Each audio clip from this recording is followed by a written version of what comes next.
కేశవంత్ గారు మనస్ఫూర్తిగా నా శుభాకాంక్షలు. ఈ ఒక సరైన వ్యక్తికి ఒక సరైన పదవి ఇచ్చారు. ఆయనకి ఆ పదవికి తగ్గ హుందాతనం, ఆయన మనం ఖచ్చితంగా దాన్ని ముందుకు తీసుకెళ్తాం. అదే హుందాతనం ఆశిస్తాం.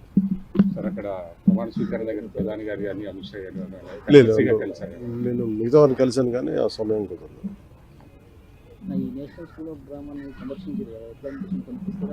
ఇది నేను ఎప్పుడు లాస్ట్ ఒక 18 years నుంచి అట్లీస్ట్ ఢిల్లీ వచ్చినప్పుడు ఏదో టైంలో వస్తాను.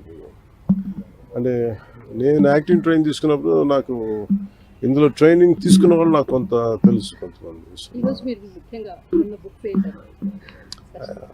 చాలా మోర్ ఆఫ్ ప్లేస్ ఇవన్నీ థియేటర్ మీద ఆద్యాదూర్ అని నాకు మోహన్ రాకేష్ గారి ఇష్టం.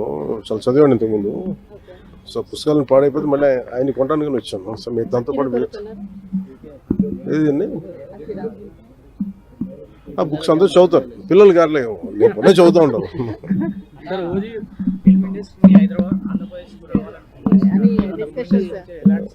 ఎవరు అంటున్నారు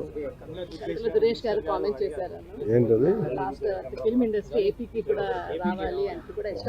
అంటే తెలుగు ఫిల్ము ప్రపంచ వ్యాప్తంగా వెళ్తున్నప్పుడు అది ఎక్కడ సౌకర్యాలు ఉంటే అక్కడ బాగుంటుంది. సో బేసిక్ పరిశ్రమల కోసం ఎలాగా ఆంధ్రప్రదేశ్ ప్రభుత్వం ఎలా పిచ్ చేస్తూ సినిమా పరిశ్రమ కూడా పిచ్ చేస్తుంది. వాళ్ళకి కావాల్సిన ఇన్సెంటివ్స్ ఇచ్చే దిశగా వాళ్ళు ఆలోచిస్తూ ఉన్నారు. అది ఓవరాల్ క్యాబినెట్లో కూర్చొని నిర్ణయాలు తీసుకోవాల్సింది. ఇచ్చిన హామీలు ఇప్పటివరకు అమలు చేయలేదు, ఏం చేశారనేది కూడా జగన్మోహన్ రెడ్డి కామెంట్ చేస్తారు. దాన్ని ఎట్లా చేస్తారు? మీరెవరు అన్నారు అధికారంలోకి రానియడానికి? కింద ప్రజలున్నారు, పైన దేవుడు ఉన్నారని కామెంట్ చేస్తున్నారు. ఎవరు ఆయన అన్నారా?